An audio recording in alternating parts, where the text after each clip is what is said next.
Okay, sikhulekile bogogo, sikhulekile makhehla. Siyakhuleka abantu abadala. Kubo bonke abathandi bamkhulu nogada nabalandeli bamkhulu nogada. Namhlanje ngizonichazela ngey'nduku engiy'phethe la, iy'nduku ezimbalwa nje kade siy'landa ehlathini. Iy'nduku ejwayelekile, akuzona iy'nduku ey'mangazayo. Ngazi noma kuyabonakala lapha.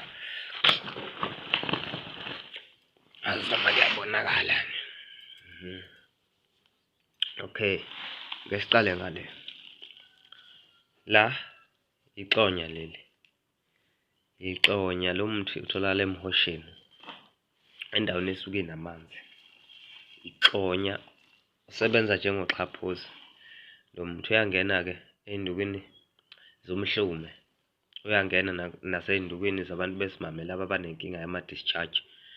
Uyangena nasekuklineni imithambo yomuntu, igazi nesibeletho awusali uma kusekwenziwa iy'nembe zabantu abakhulelwe. Lo muthi uyasebenza kakhulu, ubizwa ixonya. Angilazi-ke elinye igama lawo, mina ngazi ukuthi ixonya, ngakithi isikhulu esithi ixonya.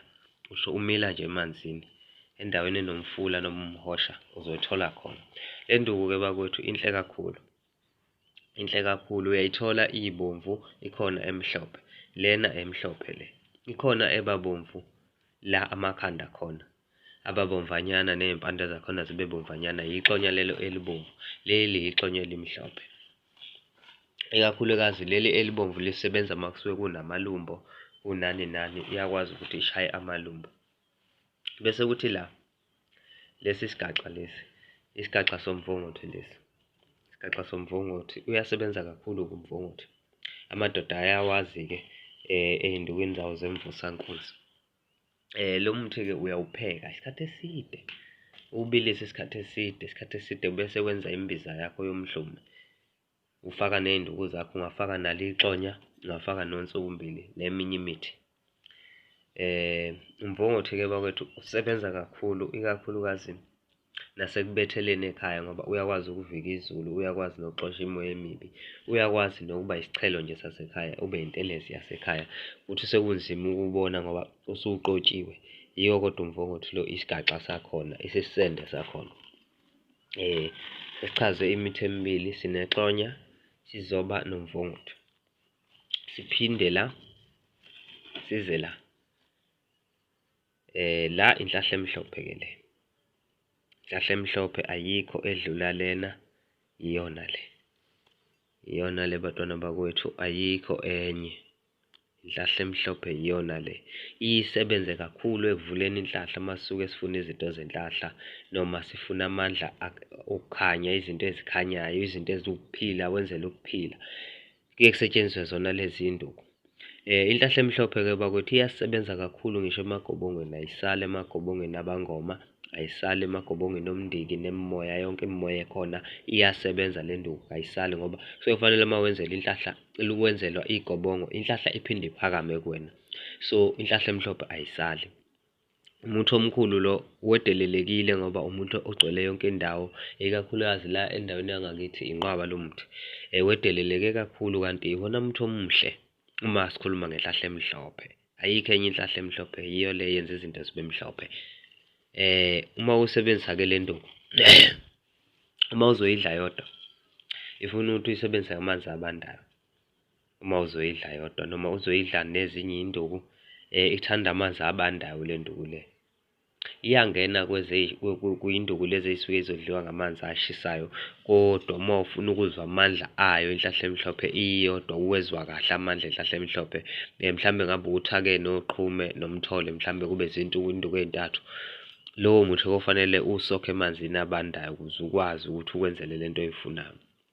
Njengoba ngikhuluma ngale nduku nje, abantu bakhala ngenhlahla, abantu bavalekele iy'nto zabo. Yiyo-ke inhlahla emhlophe le, iwona muthi wenhlahla-ke lo. Iwona muthi wenhlahla, angikhathali ukuthi wena uthatha kancane kangakanani, kodwa iwona muthi wenhlahla lo. Nawo omunye, iwona muthi wenhlahla. Masuke zizokwenzela into yenhlahla, kuyofanele ukuthi ungene lo muthi lo, ngoba iwona ongumabiza wenhlahla, iwona okwazi ukudonsa inhlahla, iwona mnikazi wenhlahla emhlophe nakhona, hhayi noma yiyiphi inhlahla nje. Ngize la, bengike ngakhuluma kubantu ngathi ngizoveza unsukumbili, ukuthi nakhu ushile njengoba kuyilesi sikhathi nje awubonakali kahle, kodwa ngicabanga ukuthi abantu bazowubona. Nangu Nsukumbili, amakhasi akhe ayebe ngathi ayisahanyana, ngathi ayisaha uma uwabuka. Unephunganyana, iy'mpande zakhe zimhlophe phansi uma uzomlanda phansi, zimhlophe zingamalunga ziyanaba. Ilokhuzane uNsukumbili-ke lona uyena okwazi ukulapha iy'londa ikakhulukazi, uyena oqeda umzimba omubi, uyena oqeda amabala emzimbeni lo. Uma usuke unenkinga yomzimba omubi uyasebenza kakhulu-ke uNsukumbili ukukusiza ukuthi uqede lezo zinto ezingamathunzi egazini lakho. uNsukumbili-ke isikhathi esiningi uye ungene ey'mbizeni zomhlume, njengoba kade sikhuluma ngomhlume nje kulezi nsuku. Iyangena kakhulu, kayisali le nduku uma usuke wenza iy'nduku zangaphakathi ezeqeda iy'londa ngaphakathi nokugula ngaphakathi. Awuyishiyi le nduku le, awuyishiyi. uNsukumbili uyikhambi elihle kodwa futhi eledelelekile, ngoba abantu bayedelela induku uma isuke isiningi noma iseyande kakhulu, bavele babone ngathi ayisasebenzi. uNsukumbili lo umthatha ngisho eyedwa umhlanganise nenkomfe, uyampheka umenze isiphungo sakho, uy'phuzele, ulaphe izifo ezingamahlala khona. Niyeke ukhala ngeqolo, nikhale ngezifo ey'ncane ey'ngathi shu, izinto ey'laphekayo lezo. Bese ngiphinda ngiza la, siphethe inkunzi endala-ke la, siphethe umzaneno. Umzaneno-ke lo, umzaneno lo bahlobo bakwethu. Umzaneno ukuthi ngoba nakho angaze ngakuvezela kanjani amakhasi, ngoba ngifisa ukuthi nibone amakhasi kamzaneno. Noma inkinga ngiwukhe izolo, kodwa yena uba kanje, uney'mbalana ezimhlophe, uphuma ngathi uyanaba, kodwa ebegibela ey'hlahleni noma abe ihlukuza nje phansi elingathi liyanaba.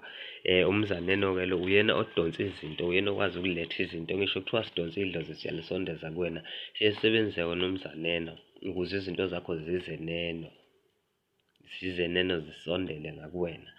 Kasali-ke nasey'bungeni, nakusuke kwakhiwa iy'bunge, kwakhiwa imidonso, iy'gubhu, amabutho okudonsa, ifakwe le nduku kayisali, ngoba iyona ekwazi ukuletha izinto neno, iyona ekwazi ukudonsa izinto zize neno, ikakhulukazi uma kusuke kudonswa idlozi. Inhle kakhulu le nduku, iyingene emagobongweni, uma zizoyifaka iyingene novela behleke. Lapho suke sidonsa amakhosi, ikakhulukazi amakhosi omndiki. Abantu abazi impande-ke bayazi lento engikhuluma ngayo, ogobela bayayazi lento engikhuluma ngayo. Uma sisuke sikhanda ukuhamba lo mndiki ingekho le nduku, lowo mndiki lowo aluphelele lolo khamba lolo. Ziningi-ke iy'ndlela zokuthaka ukuhamba, kodwa thina lapha ekhaya kayisali le nduku, ayisali le nduku. Ngicabanga ukuthi izona nduku bengiy'phethe namhlanje ebezizochazelana zona. Zizobuye zihlanganise ezinye, ngiphinde ngimchazele ukuthi zehlukana kanjani. Uma ukuthi awubonanga kahle, asenze kanje: ixonya, umuthi womhlume, umuthi wamanzi, umuthi oqeda amanzi emzimbeni kumuntu, umuthi oqeda into ekungcola egazini kuyena. Sizoba inhlahla emhlophe, umuthi odonsa inhlahla, umuthi oletha ubuhlahla kumuntu, umuthi ophakamisa inhlahla, umuthi ovula inhlahla lo. Umnyama kubomvu, uvula inhlahla. Umvunguthi, umuthi wamadoda, umuthi womhlume. Nabo abantu besimame uyasebenza ukuklina igazi, ukuklina isibeletho. Uma usuke uwuphekile wawuthaka, ufuna uphekwe noma ungabila more than i-hour, uphekwe kahle ukuze ukwazi ukuthi usebenze ngendlela efanele. Umuthi abantu bawubheke uyingozi bakwethu. Nsukumbili, Nsukumbili ukuthi ngukhe wamncane. Nsukumbili, umzaneno, umzaneno. Izona nduku zethu zanamhlanje esinazo.